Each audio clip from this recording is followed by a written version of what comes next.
다시 제가 좀 확인해 볼게요. 세 가지 학설이 전천년설, 그 다음에 무천년설, 그 다음에 후천년설이에요.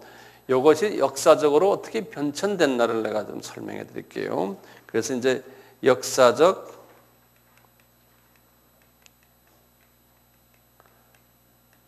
변천이, 이 신학이라는 것은 그 정치와 많이 연결되어 있어요. 과거에는, 요새도 그런 게 있지만, 그래서 이제 학설들도 이 정치적인 그 배경과 이제 연관돼서 변천들이 좀 있어 왔거든요. 처음에 이제 또 도표를 한번 쫙 그려보세요. 이제 그래서 1세기 때예요. 1세기니까 처음 100년이에요. 이제 제로부터 100을 잡으세요. 처음 100년 동안은 어떤 학설들이, 이제 사도 바울이 이제 이 당시에, 사도 바울이 이제 이번에 68년에 순교를 당했으니까 주후 이 사도 바울 시대죠. 처음 1세기 때는요, 전천년설이, 제가 그럽니다. 전천년설이 아주 우세했어요. 이렇게 나갔어요. 다시 말하면 성서는 전천년설로 적혀져 있어요. 그래서 사도 바울이나 1세기 때 또 이제 200년, 또 300년 이렇게 해서 이제 계속하면서 전천년설이 쫙 우세했어요. 그리고는 313년이 혹시 뭔지 아세요? 가톨릭이 아니지. 기독교가 이제 로마 정부에 의해서 공인된 거예요. 그러니까 이 처음 300년은 이게 우리 카타콤 시대라고 그러죠. 지하교회, 지금 우리 중국의 지하교회식으로 동굴에 들어가서 신행생활을 하던 때예요. 그러면서 이제 유럽을 복음화시켰는데 카타콤이라고 그래요. 카타콤. 이렇게 하다가 이제 313년에 이제 기독교가 공인된 거죠. 그 왕 이름 혹시 아세요? 컨스탄틴 왕이라고 그러죠. 컨스탄틴. 이 컨스탄틴 왕에서 공인이 된 후에 이렇게 하면서 이 기독교인들이 가지고 있던 사상이 이 당시에 말이죠. 이 카타콤 이 신앙생활을 하던 분들이니까 이분들은 무엇을 이 당시에 말해도 신약이 아직까지 신약 성경이 정립이 안 됐을 때거든요. 이분들은 뭘 기다리겠어요? 예수님의 재림을 기다리는 사람들이 고통스러우니까. 그래서 이 당시에 이 사람들은 예수님의 그 재림, 천천년도에서 말하는 지금 천년왕국이 곧 빨리 왔으면 좋겠다. 자기네 생각에는 이게 지금 환란 속에 있고 7년 환란이 이제 우리 삶 속에서 곧 있을 테고 이제 곧 예수님이 도래했으면 좋겠다고 믿었던 사람들이에요. 그러니까 열심히 드렸어요. 열심들. 그러면서 이분들이 외치고 다녔던 게 뭐냐면요. 왕중왕. 우리의 왕이 오셔야 된다. 그 왕을 우리는 기다린다. 그러면서 이 유럽의 전역에 지금 기독교인들이 퍼져 있었거든요. 외치면서 그러니까 가장 싫어했던 분이 누굴까요? 로마 제국의 황제예요. 로마 제국의 황제가 위협을 당했어요. 자기 백성들이 자기를 기다리는 것이 아니고 엉뚱한 메시아인데 그분을 왕으로 생각하고 왕 중에 왕이 온다고 자꾸 그러는 거예요. 그게 왜냐하면 이 전천년주의적인 이 사고 때문에 그러는 거예요. 그래서 이분들 생각에는 고작해야 주한 500년 되면은 이 세상 끝난다고 생각했어요. 이분들의 생각은 하나님이 분명히 이 세상은 한번 좀 한 100년 많아야 몇십 년 있으면 끝난다고, 급한 사람들은 말이죠. 그런 그 급격한 마음으로 주님을 섬겼어요. 그러다가 보니까 임금님이 화가 났어요. 자기를 찾지 않고 딴 분을 찾으니까. 그래서 이제 이미 이 로마 카톨릭이 이제 거기에서 이제 이미 형성돼 가고 있고, 그랬는데 정확하게 이제 로마 카톨릭은 590년에 이제 첫 교황이 이제 임명됐거든요. 이분 이름이 그레고리 1세라 그래요. 그레고리. 제가 이게 좀 글씨를 그레고리 1세라 이렇게 하는데요. 이분이 이제 첫 로마 교황이 됐지만 이미 로마에 있는 기독교인 왕을 중심으로 해서 이 500년 가까이 됐을 때 이분들에 대한 이 전천년주의 사고를 가진 사람들에 대한 엄청난 핍박이 가했었어요. 정치적인 이유 때문에 핍박에 가해지다 보니까 그 밑에 있던 소위 그 교계의 지도자들이 왕에게 잘 보이려면은 전천년주의를 다른 주의로 바꿔야 돼요. 그래서 이제 그 중에 대표적으로 신학자가 그 유명한 어거스틴이, 우리 어거스틴이라는 말 들었죠?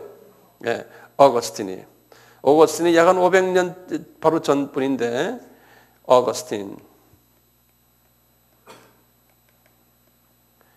이 어거스틴 이분이 유명한 신학자예요. 이 어거스틴이 이 성경을 무천년주의로 바꿔버렸어요. 종말론을. 어거스틴이. 자, 그래가지고 황제님, 저 사람들 말하는 게 되게 다 비성서적입니다.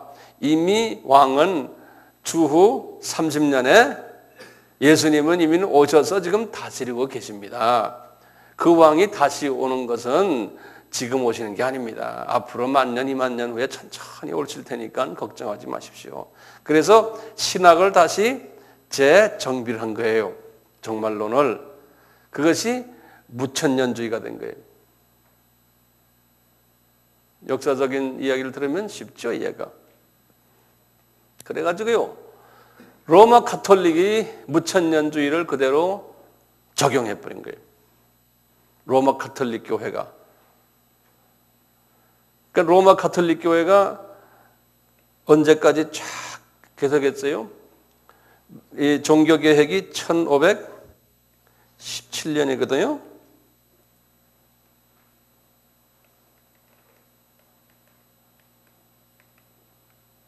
종교개혁이 개혁이죠. 영어로는 reformation 그래요. reformation, reform 한다는 reformation, reformation 그러는데요.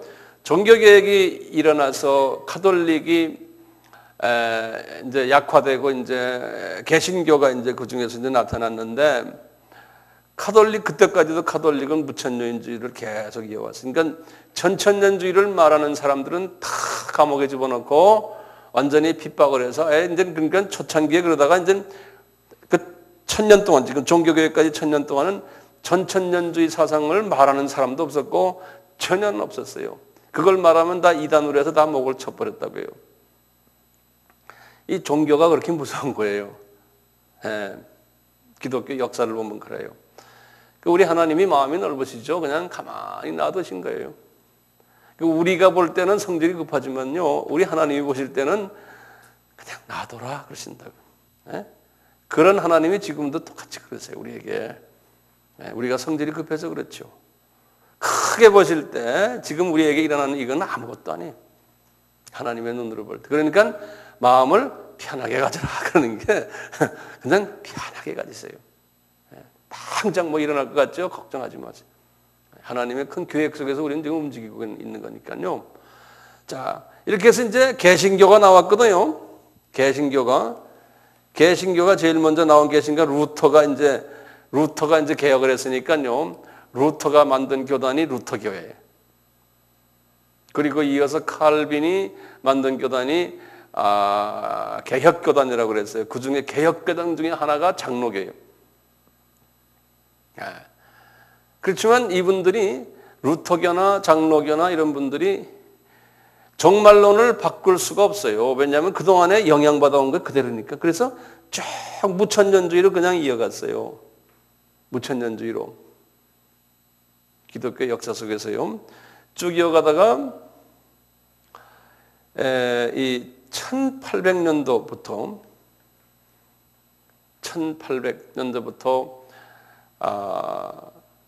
그 세계 선교의 눈이 뜨기 시작했어요.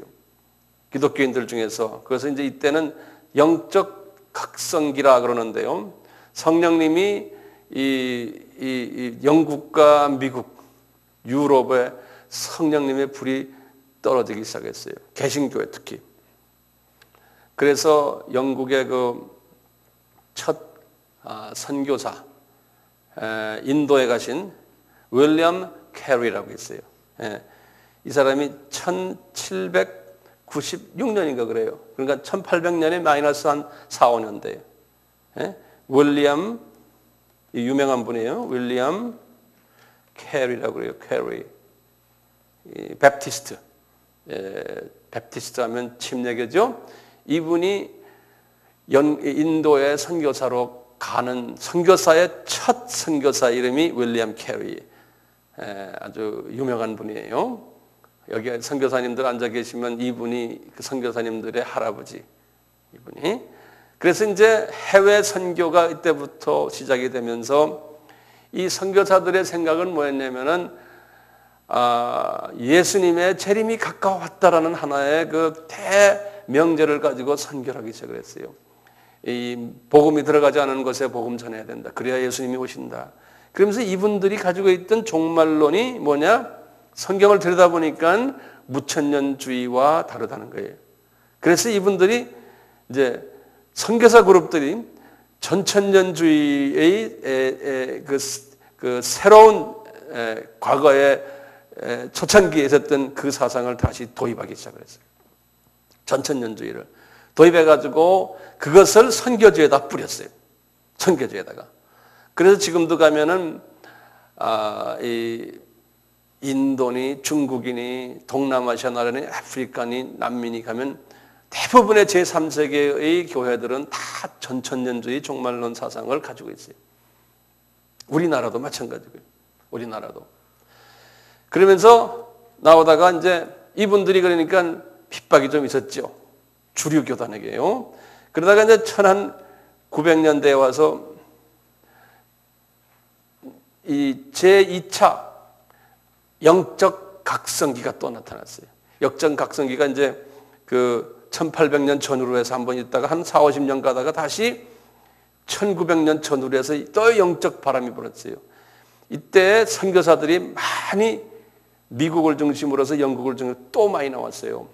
그 유명한 우리 이제 허드슨 테일러니 또 우리나라의 선교사가 몇 년이 왔습니까? 1884년에 왔다고요.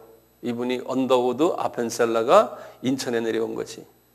벌써 1884년 전에 1850년대에 이미 중국에는 선교사들이 많았어요. 중국엔요. 개신교를 얘기하는 거예요. 가톨릭은 그보다 훨씬 전에 이 우리나라의 가톨릭 역사는 200년이에요. 우리보다 개신교보다 100년이 빨라요. 가톨릭 역사가. 특히 이 가톨릭 분들은 이 충청도 쪽으로 많이 왔거든요. 이 중국을 건너서 그래서 충청도에 가톨릭이 강해요. 여기 충청도 분 몇 분 있죠? 충청도가 가톨릭이 강해요. 이유가 있어요. 선교사들이 그때 거기 떨어졌기 때문에 그래요. 예. 이렇게 선교운동이 막 일어날 때 이 선교사들이 다들 전천년주의의 그 종말론 사상을 가지고서 세계를 돌아다녔어요. 그래서 이제 우리나라에도 온 아펜셀러니, 언더우드니 또 다른 교단의 선교사들이 다 전천년주의 사상을 가지고 우리나라에 떨어졌어요. 선교의 그 운동을 하던 사람들이 다 이 사상을 가지고 왔어요. 그래서 이제 이런 과정 속에서 이제 20세기에 들어왔거든요. 20세기에 들어와서 20세기 초에 새로운 교단이 하나 나타난 것이 소위 그 오순절 교단이에요. 오순절 교단. 이 오순절 교단도 전천년주의를 주창하면서 탄생한 교단이에요. 그래서 갑자기 20세기에 들어와 가지고 이 전천년주의 사상이 그냥 물밀듯 막 전 세계로 막 퍼지기 시작을 했어요. 그래서 이제 기존 카톨릭 중심으로 저희 전통 교단 하면은 제가 아까도 말씀드렸지만 이미 이 종교개혁 이전의 교단들이 여러 개 있었거든요. 여기 참고로 보시면요. 카톨릭이 여기 있었잖아요. 이거 우리 꼭 외워두세요. 카톨릭이 어디에 있었죠? 카톨릭이 있고 그 다음에 1054년이 정확하게 말하면 1054년 이때 카톨릭이 동서교회로 갈라졌어요. 그래서 카톨릭이 갈라져서 서교회가 카톨릭이 되고 동교회는 그릭 히랍 종교가 됐어요. 히랍 종교가. 이 사람들도 어거스틴의 영향을 받아가지고 무슨 주의예요? 무천년주의를 가지고 있었어요. 히랍 종교가 또 영향을 준 게 러시아 종교예요. 러시아 종교. 거의 똑같은 해 러시아도 이때 복음을 받아가지고 동방교회로서 아주 자리를 마치고요. 이런 지금도 이건 카톨릭과 히랍 종교와 러시아 종교가 기독교의 대표적인 교단들이거든요. 숫자로도 크고 역사도 제일 깊고요. 이분들이 다 그래요. 그리고 나중에 1517년에 여기 지금 종교개혁이 일어났잖아요. 이럴 때 개신교회에 또 종교개혁 여기서 또 뻗쳐나간 것이 성공회, 영국 성공회. 이 성공회도 다 무천년주의를 가지고 나갔어요. 배운 게 그거니까요. 로마 카톨릭한테 배운 것이. 예. 그래서 개신교도 대부분이 개신교 여기 보시면요. 제일 먼저 루터교예요. 여기서 개신교. 그 다음에 장로교. 그 다음에 감리교.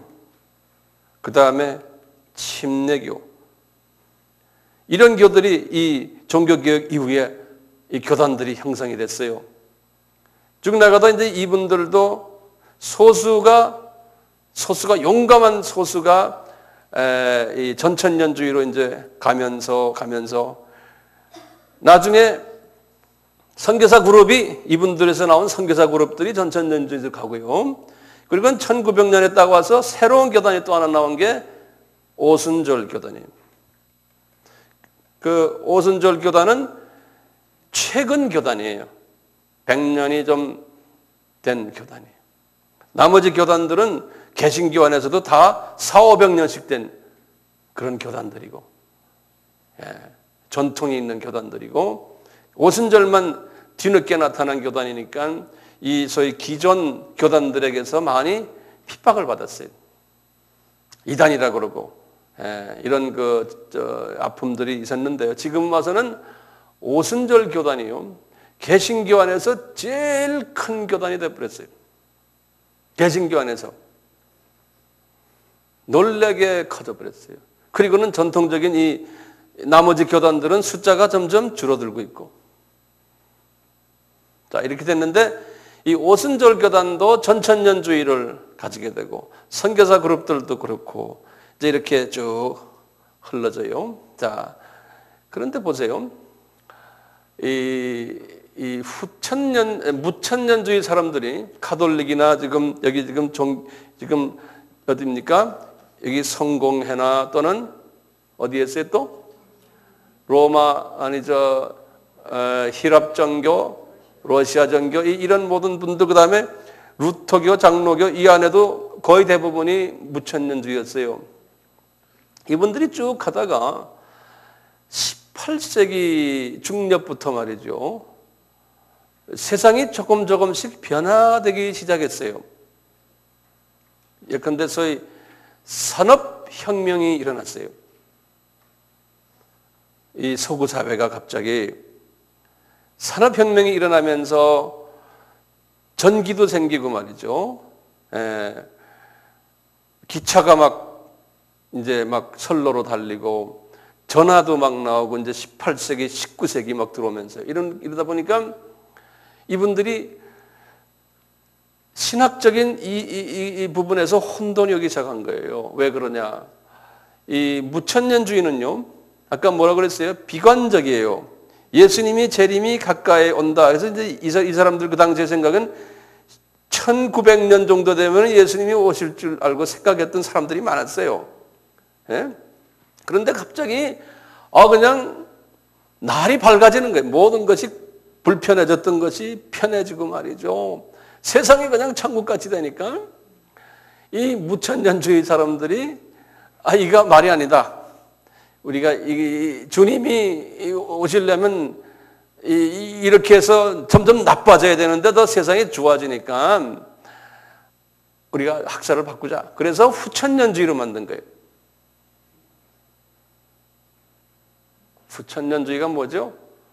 세상이 점점 좋아질 때 예수님이 오신다는 거예요. 그래서 이 무천년주의에서 많은 그룹이 후천년으로 옮겨갔어요. 후천년으로. 그러니까 어떤 교단 하나가 옮겨갔다는 그런 게 아니에요. 개념이. 한 교단 안에서 어떤 부류들이 그쪽으로 가고 그래요. 신학자들, 목사님들 이렇게. 그러니까 이 종말론이 말이죠. 중요한 게 무천년주의 분이 설교를 할 때와 후천년주의 목사님이 설교할 때 설교 내용이 달라요. 다를 수 있겠죠. 성경 가르치는 것도 달라요. 성경을 보고는 다 무천년주의적인, 후천년주의적인 관으로 성경을 보고는 해석을 하고 가르친다고요. 그렇게 되겠죠? 그렇게 되게 돼 있어요. 그래서 잘 나가다가 이제 갑자기요. 1914년에서 17년에 무슨 사건이 일어났어요. 20세기에 들어와서. 이게 뭡니까? 1차 세계전쟁이에요. 1차 세계전쟁이 일어나니까요. 지금 여기 우리가 지금 유럽 사람들 가지고 이야기하는 겁니다. 예? 그 당시에 기독교가 유럽에 이제 있었으니까요. 유럽이 그냥 불바다가 됐잖아요. 그러니까 이 당시에 벌써 1917년은 러시아가 어떻게 됐습니까? 러시아의 볼셰빅 혁명도 일어나고 1917년에. 그러니까 유럽이 그냥 불바다, 피바다가 됐거든요. 그래서 이 후천년 사람들이 말이죠. 이게 우리가 잘못 갔다는 거야. 예? 세상이 왜 또 갑자기 이렇게 암흑세계가 되느냐? 그래가지고 그 중에 일부가 다시 무천년으로 또 넘어왔어요. 예. 그래도 나머지 안 넘어온 사람들은 지조를 지키는 게, 예? 우리가 말이야 사회운동 해야 된다, 사회를 변화시켜야 된다, 막 이래가지고 또 가다가 2차 전쟁이 일어난 거예요. 또 2차 전쟁이 언제요?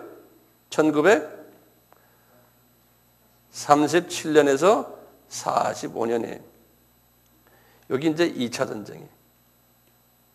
2차 세계전쟁이 일어나면서 또 한바탕 한 그룹이 또 이제 이리 왔다 저리 왔다 또 옮겨간 거예요. 그리고 이제 2차 전쟁이 끝났어요. 끝나니까 완전히 말이죠. 세상이 점점 더 잘 돼야 된다. 이제 전쟁도 끝냈으니 세상에 잘 만들자는 그룹, 소위 후천년주의 그룹들이 더 이제 목소리를 높이기 시작한 거예요. 자유주의 신학이 더 강하게 일어났어요. 그 이유 중에 하나가 2차 전쟁이 딱 끝나자마자요. 아까 말한 1917년부터요. 요 1917년 아까 종교계 얘기했죠. 서양사에서는 서양사를 여러분들 이렇게 보시면 옛날에 공부한 사람들은 다 아실 거예요. 요 아까 590년이 뭐였던가요? 그레고리 있죠. 서양사에서는 요 590년에서부터 종교 개혁까지 1917년까지 그 기간을 뭐라고 부르냐면 그 기간을 뭐라고 그래요? 네? 기독교의 암흑시기라고 그러죠. 그건 기독교의 암흑시기고 서양사에서는 뭐라고 그래요? 중세라고 그래요. 중세. 예. 고전은 봉건사회라고 그러고 고전은 서양사에서 봉건시대 그렇게 말해요. 우리 옛날에 다 서양사에서 배웠어요. 나이가 들어 이렇게 들으면 더 옛날 생각이 나고 좋아요. 봉건시대 그래요. 요 590년 전을 그리고 590년에서 개혁까지가 무슨 시대예요? 응? 중세라고 그래요. 중세. 영어로는 medieval period 그러는데요. 중세가 이건 역사의 아주 분기점들이에요. 역사의 서양사의 분기점들인데 종교 개혁이 딱 일어나면서부터요. 하나님이 그때부터 무슨 일을 했냐면 이 서양 사람들에게 눈을 떠가지고 항해술, 그다음에 나침판 이런 거를 하나님이 눈뜨게 하셨어요. 그 사람들에게. 그 이유가 있어요. 눈 떠가지고요. 스페인 사람들, 포르투갈 사람들, 영국 사람들, 홀란드 사람들 배를 만들어가지고 이게 막 돌아다니는 거예요. 그러다 갑자기 보니까 대륙이 저기 아프리카 대륙이 막 보이고 더 가다 보니까 저 서인도 제도, 그 다음에 미국 땅 이렇게 해서 여기 막 다니면서 그냥 가보니까 반스만 입고 그냥 아무것도 없는 인디안들이 다 잡아먹은 때예요. 그때부터. 그래서 항해술을 하나님이 발전시켜가지고 그 배를 타고 선교사들이 또 따라서 같이 들어간 거예요. 그래서 소위 이 종교 개혁이 이런 항해술을 발달하게 하는 다 이렇게 사회적인 이렇게 돼가지고 세계 선교가 이제 눈을 뜨면서 다른 대륙으로 가기 시작했던 때가 그때예요. 그렇지만 이게 정치적으로 보면은 아주 나쁜 때예요. 요 1917년부터요, 1945년인 세계전 2차 전쟁 끝날 때까지를 무슨 시대라고 그래요? 식민지 시대라고 그러는 거예요. 영어로는 colonial period라고 하는 거예요. 식민지 시대. 이게 하나님이 의도적으로 다 하신 거예요. 하나님께서. 이 식민지 시대는 특징이 있어요. 식민지 시대. 그거 좀 적어 놓으세요. 식민지 시대의 특징은 뭐냐? 소강국이 열 손가락도 안 들어가는 큰 나라들이 전 세계를 다 식민화시킨 시대예요. 전 세계를. 그러니까 전 세계가 열 손가락도 안 들어간 나라의 손에 다 있었어요. 전 세계가. 자, 그런데 그 특징이 있어요. 특징이 뭐냐면요. 이 강한 나라가 조그만 나라를 식민화할 때 이 조그만 피식민화된 나라들을 동물화시켜 버렸어요. 이 말은 무슨 말이냐면요. 이쪽에 강한 나라들이 그쪽 나라의 문화를 어떻게 생각? 너희들은 미개한 문화다. 언어도 습관도 종교도 모든 것이 다 미개하기 때문에 그거 다 없애버려라. 그리고는 우리 거 그냥 통째로 받아라. 이런 사상이. 그것이 하나님이 주신 복이다라고 생각한 거예요. 그러니까 일방적으로 받아라는 거예요. It's good for you. 한 게 식민지 사상이에요. 일본도 우리에게 그랬잖아요. 그게 일본이 그 당시에 우리에게 그랬더니 일본도 그 모든 세계의 추세에 맞춰서 그런 거예요. 우리 입장에서 보면 일본 사람들은 나쁜 사람들이지만 우리 같은 사람들이 세계 인구의 대부분이 다 우리 같은 사람이에요. 피지배를 받아. 그럴 때 일본 사람들은 우리를 뒤늦게 식민지했지만요. 다른 나라들은 벌써 1500년, 1600년대 식민지했죠. 우리는 뒤늦게 하네. 일본 사람들이 세계 다녀보니까 이거 다 이렇게 하고 있거든요. 그러니까 우리도 하자 해서 시작한 거예요. 그분들이 다 해놓으니까요. 일본 사람들이 마음 놓고 한 거예요.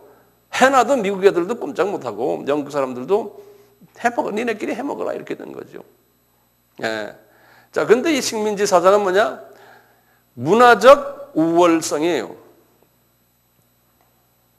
그래서 뭐든지 우리 거 가지는 게 너희들한테 좋다는 거예요. 그러니까 일본 애들이라고 죄송하네요. 일본 사람들도 똑같아요. 우리 보고 너희들 언어 없애라. 그 다음에 전부 우리식으로 다 살아라. It's good for you.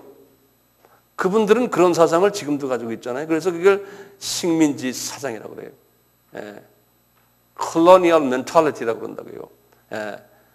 자, 이런 사상 주님은요, 이 미전도 족속들에게 복음을 전하기 위해서는 정치하는 사람들이나 장사하는 사람들이 이런 사상을 가지고 있어야지만 그분들에게 복음을 전할 수 있었어요. 그 당시에는. 하나님이 주신 필요악이에요. 그러니까 선교사들도 들어가가지고 강제로 우리 찬송가 니네 불러라. 교회도 우리식으로 지어라. 그러니까 우리나라에도 지금 교회가 이게 영국식, 미국식 교회 아닙니까? 의자 모양부터 건물 모양 일체다. 그렇게 안 하면 교회라고 생각을 안 했던 거예요. 찬송가도 전부 미국 찬송가니 우리가 지금 갖고 있는 것도요. 그런 식으로 강제로 막 집어넣어 준 거예요. 안 그러면 안 돼요. 그래서 우리 똑같아요. 사람도요. 영적으로 좀 어릴 때는 강제성을 띨 필요가 있어요. 하나님이 강제로 다 집어넣게 했어요. 그렇게 해가지고 지금 세계가 약 한 500년 동안 세계가 갑자기 기독교화가 된 거예요. 아프리카 복음이 들어가고 인도 들어가고 남미 들어가고 미국 들어가고 쫙 복음화가 돼버렸거든요. 우리도 마찬가지고. 예. 이런 시대가 다 끝난 다음에 하나님이 때가 됐다. 그러니까 1차 전쟁, 2차 전쟁 끝나가고 2차 전쟁이 탁 끝나면서 식민 시대가 완전히 종말을 거둘렀어요. 막을 내렸어요. 식민 시대가 막을 걸었다는 것은 무슨 말이냐면요. 전 세계가 유엔이 이제 생기면서요. 전부 다 독립을 지켰어요. 조그만 나라들. 그래서 큰 나라들이 다 포기하게 만들었어요. 그래서 아프리카가 그 조그만 그 큰 그 대륙이 말이죠. 이름도 처음 들어보는 나라들이 그냥 여기저기서 우후죽순처럼 나왔잖아요. 옛날 제가 중학교 다닐 때마라도 아프리카의 나라들 외우기 지리 시험에 무슨 이름도 모르는 갑자기 뭐 유엔에서 또 발표했다 또 얼마나 여러분도 그랬잖아요. 예? 그러듯이 이 나라 저 나라가 우리가 그러는 것 우리도 제일 빨리 독립한 나라예요. 1945년이면 우리가요. 우리 하나님 우리 은혜 주셨어요. 이스라엘은 언제 독립했어요? 1948년에 영국이 지고 있었거든요. 이스라엘은. 예. 그래서 이 독립된 독립국가들이 많이 나오면서요. 무슨 주의가 생겼냐면 민족주의가 생겼어요. 영어로는 nationalism이에요. 민족주의가. 이 nationalism 뭐냐? 제국주의를 다 없애버리자. 나쁜 놈들이다. 우리 걸 다 약탈해 갔으니 이제는 내 민족 내가 살리자. 이 민족이 우리 같으면 이승만 대통령. 이런 운동이 전 세계에 일어났었어요. 조금만 독립하면서 못해요. 그래가지고 그 안에서 이제 우리하고 똑같은 양상들이에요. 제국주의 사람들과 같이 놀아왔던 사람들 다 죽여버리고 구테타 해가지고. 예? 지금 우리가 지금도 뭐 그런 거 있죠. 과거사 이야기하지 않습니까? 이것이 지금 우리만의 이야기 아니에요. 전 세계가 다 그래요. 근데 우리는 지금 강하게 나타나는 거죠. 근데 하나님이 우리 민족은 빨리 깨어나게 하고 지금 세계 10대 경제 대국으로 만들어 놓은 건 이건 기적 중의 기적이죠. 딴 나라를 보세요. 아직도 옛날 제국주의 거기에서요 벗어나지 못하고 있어요. 예. 그리고 지금도 민족주의 가지고 자기네끼리 싸움하는 거예요. 우리도 뭐 지금 남북이 지금 그 후에 갈라졌지만요. 이런 이야기들이 전 세계에 깔려져 있거든요. 예. 이런 과정 속에서 이제 소위 종말론도 이 안에서 이제 변화들이 오는 거예요. 제국주의를 반대했던 사람들은 종말론이 어떻게 오냐면은 대부분이 후천년주의로 오는 거예요. 우리 민족을 잘 살리자. 사회 변화시키자. 예? 소위 그 반독재. 예. 독립한 나라 치고 독재 안 한 나라가 없거든요. 그거예요. 군사 독재, 구테타 이런 게 전 세계에 일어나니까요. 거기에 반대 세력들이 대개다 보면 반정부하는 사람들. 우리도 지금 그런 경험을 했고 지금 우리나라가 지금 정권을 잡고 있는 사람들이 옛날에 반정부 했던 사람들이 주축을 이루고 있잖아요. 그러니까 이분들이 교회 나가지만 이분들이 교회 나가는 사람들이나 그분들 뒤에서 미는 목사님들은 대개가 후천년주의적인 사고방식을 가진 사람들이에요. 나라를 새롭게 하자. 우리가 지금 남북이 갈라졌으니 남북도 하나가 되도록 하자. 이게 평화를 위해서 하나 되자. 그렇게 하지 않습니까? 이 뭐 김대중 대통령도 다 이런 사상을 가진 사람들이에요.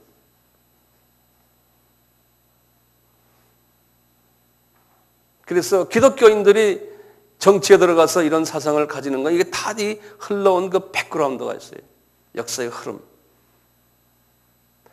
그리고 이런 사상을 가진 사람들, 종교인들이나 정치인들을 전 세계에서는 다 좋아해요. 왜냐하면 전 세계 기독교인의 약 한 80%가 이런 사상을 가진 사람들이기 때문에요. 더 좋아하게 됐어요.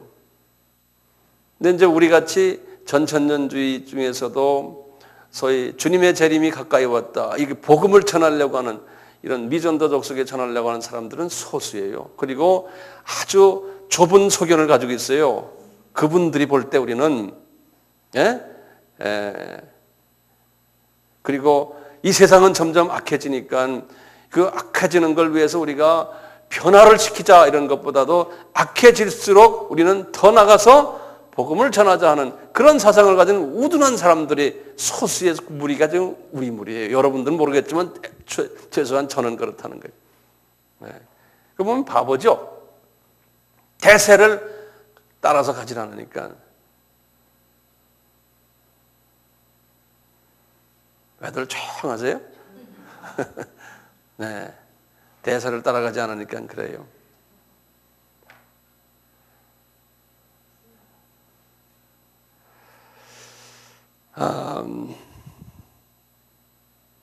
혹시 여기에 대한 질문 있어요?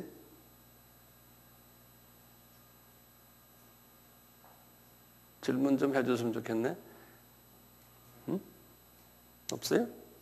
뭐 위원장님 한마디 할 것 같은데. 질문 없으면 제가 계속해서 나갈게요. 역사적인 그 흐름을 간단히 제가 섭렵했어요. 네. 그리고요, 제가 이제 전천년주의에 대해서 조금 더 좀 부연을 해드릴게요. 무천년이나 후천년은 그 정도만 아셔도 돼요. 더 아시면 더 머리가 좀 복잡해지니까요. 그 정도만 아셔도 되고요. 이제 전천년주의 보세요.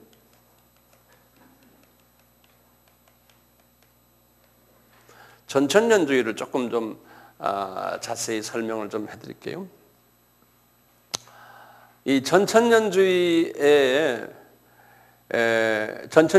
뭐라고 그랬어요? 다시 그림을 그려보세요. 전천년주의는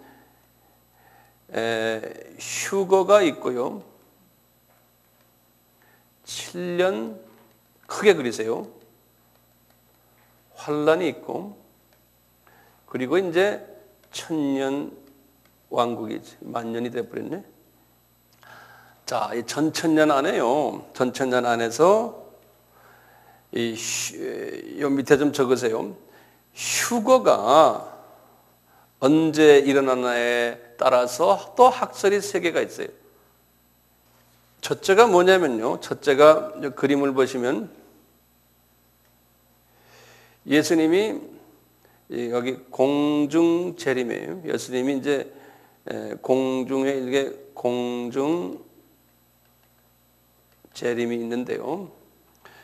요 예수님의 이 공중 재림을 이 원어로, 원어가 그냥 우리 공용어처럼 됐어요. 이제 신학을 하는 사람들은. 그래서 그걸 그냥 통째로 같이 외우세요. 파루시아라 그래요. 한번 발음해 보세요. 파루시아. 그러면 파루시아 하면은 공중 재림이에요. 공중에 이렇게 와서 계신 거예요. 예수님께서요. 예수님이 그러셨거든요. 이제 승천하시면서 너희들이 나중에 내가 올 텐데 이런 모습으로 너희들이 내가 오는 모습을 볼 것이다 그랬거든요. 이제 공중 재림이 있고요. 그리고 나중에 이제 예수님이 지상으로 내려올 때가 있어요. 지상 재림은 7년 환란 후에 이제 내려오거든요. 지상 이렇게. 그래서 지상 재림을 여기다 지상 재림을 원어로 뭐라 부르냐면 에피파니 그래요. 한번 발음해 보세요. 에피파니. 자, 근데 학설이 3가지 있다고 그랬지 않습니까? 첫째 학설은 뭐냐면 간단해요. 7년 환란 전에 휴거가 있다라는 학설이. 그래서 그걸 뭐라 부르냐면 환란 전 들림 그래요. 환란 전 들림. 이렇게 말하고요.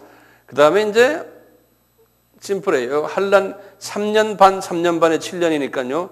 이 가운데 요때 3년 반 있고 그리고 들림 받는다는 거예요. 환란은 이미 시작이 됐는데 처음 3년 반은 우리 환란 통과하고, 예를 들어서 쉽게 말하면 3차 전쟁이 있는다 가정하면 전쟁 통과하고는 3년 반 있다가 들림 받는다는 거예요. 그래서 환란 중 들림 그래요.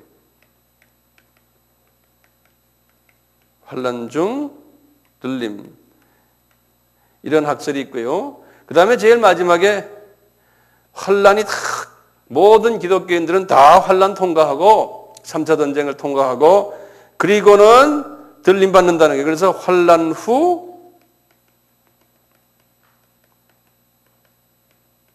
들림, 이렇게 세 가지 학설이 있어요. 이렇게 세 가지 학설이 있어요. 그러면 이게 어떤 게 맞습니까? 이렇게 이제 물어볼 거 아니에요? 그러면은 다 맞는다 그렇게 생각하세요. 그런데 이제 편의상 환란 전 들림 이야기하는 분들이 그래도 꽤 많고, 환란 중도 많고, 환란 후도 또 많아요. 그래서 저는 이렇게 보니까요, 저는 환란 전이 나에게는 그 편안해요. 제가 성서를 해석하는데, 그래서 이 세계의 환란 전을 믿는 분들이 많아요.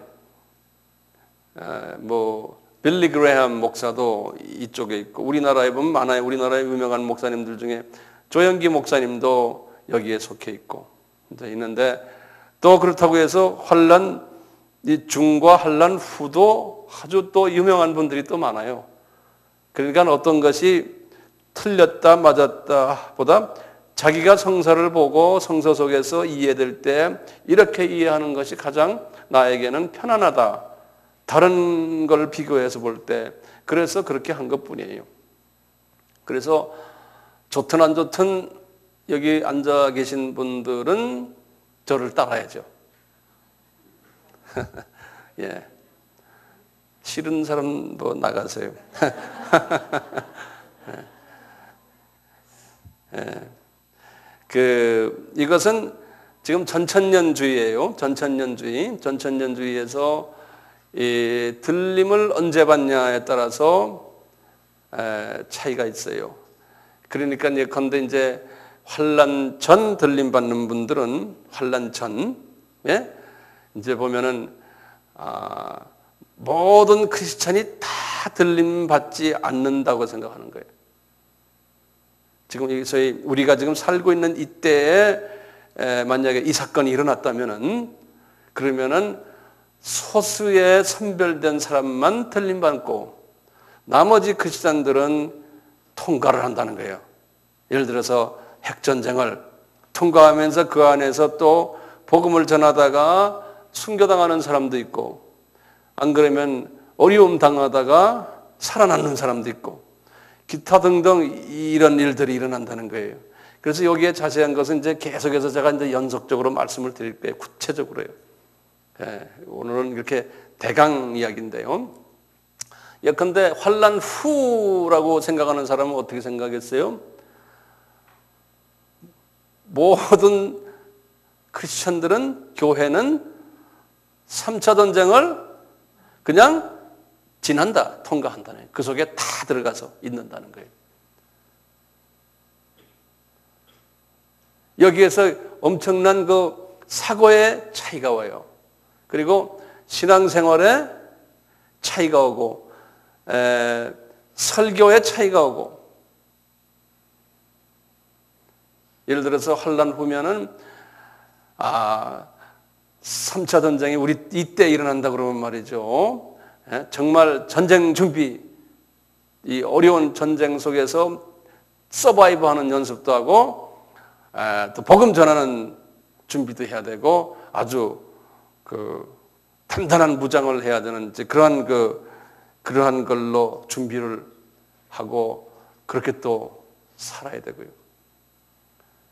그런데 환란 전 이야기하는 분들은 열심히 지금 복음을 잘 전하고, 정말 주님 앞에 잘 보이면은 우리는 이 환란 통과하지 않고 우리는 들림 받는다.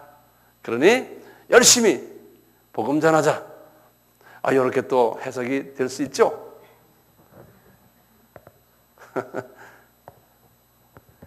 예, 이런 일들이 있어요. 그런데요, 이 전천년주의에서요, 가장 문자적으로 해석하고 아주 그냥 예수님의 재림을 가장 구체적으로 기다리는 그룹이 하나 있어요. 이 그룹을 세대주의라 그런다고요. 세대주의. 그랬어요. 스펜셔널리스트 그러는데요. 이 세대주의라는 말을 써요. 우리나라에 선교사로 왔던 초창기의 대부분의 선교사들은 다 전천년주의에다가 환란 전 들림에다가 거기에다가 이 세대주의적 신학, 종말론 신학 사상을 가지고 있었어요. 이 세대주의란 게 무엇냐를 우선 우리나라에서는 이쪽 사람들, 예를 들어서 무천년주의 사람들은 이 세대주의적 후천년주의도 마찬가지. 이분들은 이 전천년주의에 대해서 막 심하면 막 이단시하고 막 이런 사람들도 꽤 있었어요. 옛날 로마 카톨릭부터 오던 그 사람들이 그렇게 생각했거든요. 그리고 특히 이 세대주의적인 사고를 가진 사람들 막 이단시하고 막 이랬어요. 근데 우리나라는 목사님들이 100명이면 약 한 70명 정도, 80명 정도가 세대주의적, 완전 세대주의는 아니지만 전천년주의의 종말론 사상을 가지고 있어요. 교단을 떠나서 대부분의, 왜냐하면 우리의 믿음의 선조들이 그걸 우리에게 가르쳤어요. 제가 중국에 자주 가잖아요. 중국의 그 지하교회의 그 많은 하나님의 종들을 이렇게 가르치다 보면요, 이분들이 나한테 물어봐요. 종말론을 뭘 가르칩니까? 이렇게 물어. 그분들 성경이 파삭해요. 대지도자들이에요.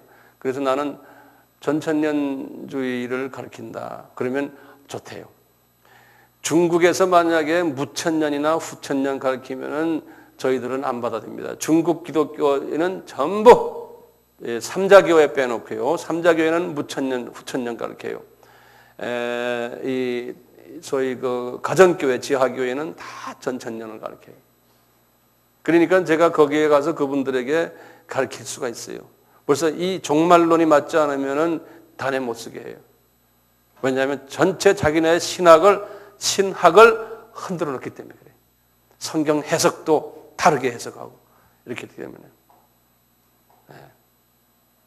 그래서 종말론이 중요하다고 제가 말씀드렸잖아요. 그렇게 되거든요. 이 세대주의가 뭐냐면요, 환란 전 휴거를 강조해요. 근데 이분들이 계시록을 이해하는 부분이 차이가 나요. 이분들은 계시록에서요, 계시록 4장에서 이미 휴거가 일어난다고 믿어요. 이건 이제 여러분들 자세히 내가 설명 안 하겠지만 이분들의 그 신학적인 해석이에요. 근데 우리가 볼 때는, 제가 볼 때도 계시록 4장에서는 휴거가 안 일어나는데, 이분들은 그렇게 그것을, 계시록 4장은 이제 사도 요한이 반모섬에서 하늘 보좌를 이제 그 환상으로 보는 장면인데요. 그걸 이미 휴거로서 그분들이 이해를 해요. 그리고는 이분들이 이스라엘에 대한 강조를 많이 하는데요. 나머지 계시록 4장에서부터 18장은, 이 18장은 이 계시록의 거의 대부분이에요. 이 대부분의 모든 거기에 나오는 계시적인 이야기들은 이스라엘, 유대인에 관한 이야기다. 이렇게 관한 이야기다. 이렇게 보는 거예요. 유대인에 관한 이야기다. 유대인에 해당되지 이방 사람에게는 해당되지 않는다라고 보는 거예요. 이것도 제가 볼 때는 저는 여기에 동의를 못해요. 동의를 못해요. 그리고요, 계시록, 여기 지금 스페이스가 적어서 그런데 위에다 쓸게요. 계시록 1장과 3장 그리고 나머지 19장에서 22장 요것이 이방인들에게 해당되는 계시록의 스토리라는 거예요.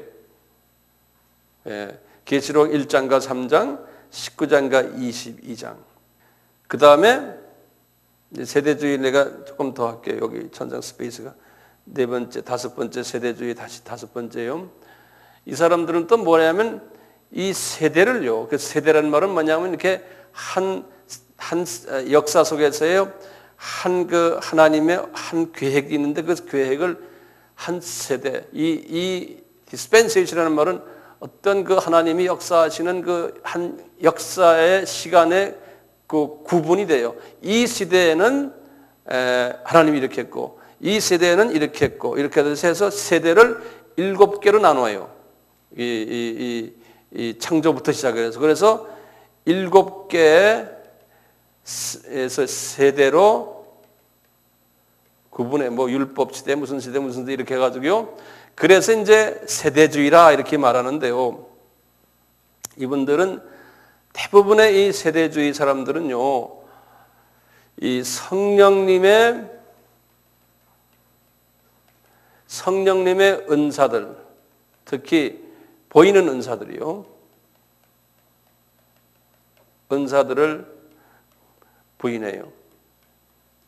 예를 들어서 예언하고 방언하고 뭐 병 고치고 뭐 이렇게 그 좀 보이는 은사들 있잖아요. 이런 것들은 다 마귀가 하는 거라고 이야기하는 사람들이에요. 그래서 그런 은사들은 이미 1세기 때 있었고 그 오순절 쪽의 사람들을 밀어내는 사람들이에요. 예. 그 그룹이 상당히 많아요. 그래서 우리가 이제 예를 들어서 뭐 하나님이 나에게 지금 뭐라 말씀하신다 뭐 그러면 그건 다 마귀가 하는 걸로 딱 해버려요. 예. 이런 그룹이요. 미국의 소위 근본주의자들 속에 이것이 다 이게 퍼져 있어요. 이 사상들이. 그래서 미국의 그 근본주의자들이 상당히 많아요.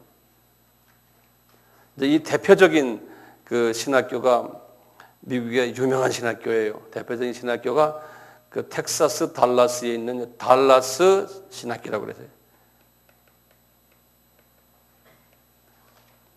달라스 신학교예요. 아주 유명한 신학교예요. 네. 여기에 아주 유명한 학자들도 많고요. 아주 미국에서는 베스트 신학교 중에 하나 신학교. 이분들의 이런 부분을 빼놓고 신학적인 모든 학설들이 전 세계에 많이 퍼진 이런 분들인데 아주 똑똑한 사람들이고 영적으로 깨끗하고 아주 사람들이 경건해요. 그런데 이런 부분에서는 또 한쪽이 애꾸예요.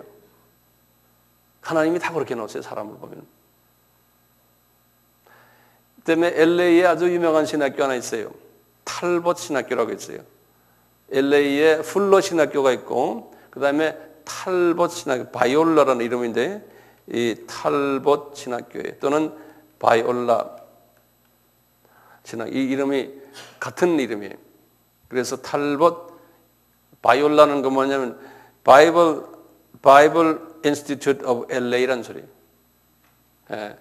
그래서 이제 LA에 있는데 이 학교도 아주 이 세대주의의 달라스 다음으로 이제 가는 그런 학교예요. 그 다음에 이제 저쪽 동부 쪽에 오면 몇몇 학교 있는데 그 중에 이제 그레이스 세미나리라고 있어요. 많아요. 미국의 유명한 세미나리들이 이 지도자들 양성하는 학교들이 이런 그 세대주의적인 사고를 가진 이분들이 또 우리나라에 뭐 이 세대주의적인 사고를 가진 우리나라에 알려진 미국 학자들이 상당히 많아요. 예를 들면요, 우리가 말하는 그 무디라고 있죠. 예? 시카고의 무디 신학교 있죠. 여기 지금 무디 신학교도 세대주의 신학교예요. 무디 신학교도 D.L. 무디라고 이야기 들었죠. 예. 그 우리가 뭐 예를 들어서 뭐 세대주의 말하는 자들 뭐 욕을 하는 사람들이 가끔 있어요. 예, 그러면서도 성경에서는 또 무디 선생이 말씀하시는데 또 이렇게 말하는 사람들이, 이게 앞뒤를 몰라서 그래, 몰라서. 예. 그 다음에 우리나라의 그 대천덕 신부 있죠? 예? 이분은 성공의 신부거든요. 저분의 할아버지가요, 유명한 사람이에요. 이분의 할아버지가 이 무디 학교 초대 교장하던 사람이에요. 예. 그리고 이 탈벗 신학교도 다 거기에 깊이 거기서 교수하고 학장하고 하던 사람들이에요. 예. 그분 이름이 한국말로 대천덕이고 영어로는 뭐로 돼 있어요? 토레이. 예? 유명한 거예요. 그 할아버지가. 그 손자가 우리나라 와서 이렇게 우리나라 영성을 많이 영적인 영향을 끼친 분이거든요. 전부 유명한 세대주의자들이에요. 예. 전부가 다가. 그리고 지금 LA에 아주 큰 교회 하나 있어요. LA의 큰 교회 이름이 갈보리 차플이라고 있어요. 척 스미스라는 사람이 있어요. 예, 이 갈보리 교.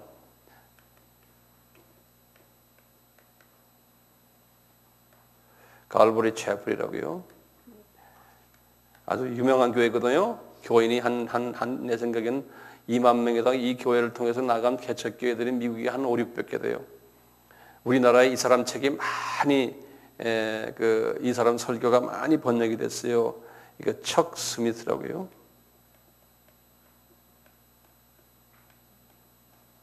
척 스미스. 이 사람도 아주 세대주의를 달리는 아주 최고의 리더 중에 한 사람이에요. 그 다음에 이제 미국의 그 라디오에 이제 텔레비전에 나오는 그 남부 쪽의 목사님들, 유명한 목사님들 많아요.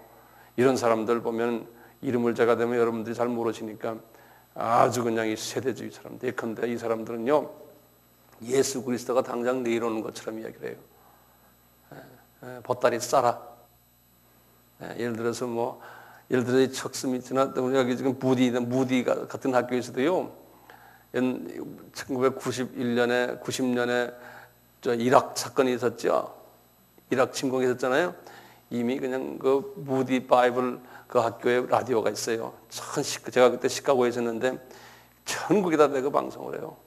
이제 그리스도가 곧 오신다. 응? 막 그냥. 그렇다고 해서 다른 교단이 그거 이단이다 이렇게 말하는 사람 없어요. 그 하나의 저 사람들의 신앙 노선이다 이렇게 보는 거지, 그걸 그냥 이단이라고, 우리 같으면 난리 나죠, 이단이라고. 이제 우리나라도 이제 많이 그런 부분에서 정화되는 것 같아요. 이제 외국에 많이 다니면서 보고서 예수 안에서 이제 서로가 조금 견해가 다른 것 뿐이지, 이제 그런 식으로요. 이렇게 이 세대주의. 근데 우리나라의 세대주의의 영향을 받은 우리나라의 신학자들도 또 목사님들도 상당히 많아요. 왜냐하면 선교사들이 그걸 가르쳤어요, 우리한테. 그리고 지금 전천년주의 이야기하면 무조건 어떤 사람은 저 사람 세대주의다 그러는데 알지도 못해서, 세대주의는 제가 지금 말씀드린 여기에 정확한 세대주의의 특성들이 있어요. 이거를 가지고 있을 때 세대주의라고 얘기하는 거죠. 함부로 남을 세대주의라고 이야기하면 안 돼. 그리고 또 세대주의 자체 나도 거기에 동의를 안 하지만 이분들을 통해서 또 많은 하나님의 복음 사역을 많이 해오고, 지금 이 신학교들이 기라성 같은 하나님의 참 종들이 여기서 또 많이 나왔어요. 어떤 한 부분에서 우리가 동의를 못하지만 그분들이 또 우리를 볼 때는 또 똑같이 보는 거예요. 그러니까 다 영적으로 보면 우리가 다 애꾸들이에요. 조금씩. 그 애꾸들이 합해서 왕눈을 만드는 것 같아. 하나님은 그렇게 만드신 것 같아, 우리를. 이렇게 말하는 제 자신도 내가 온전해서 내가 다 알아서 지금 하는 게 아니에요. 하나님이 나에게 보여주신 그것만 지금 이야기하는 거죠.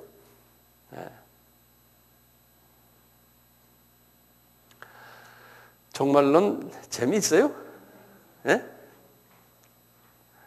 이제 아직도 이제 그냥 이론적인 부분을 제가 지금 좀 다루고 있는데, 오늘은 이 정도로 하고 다음 시간에 또 계속합시다.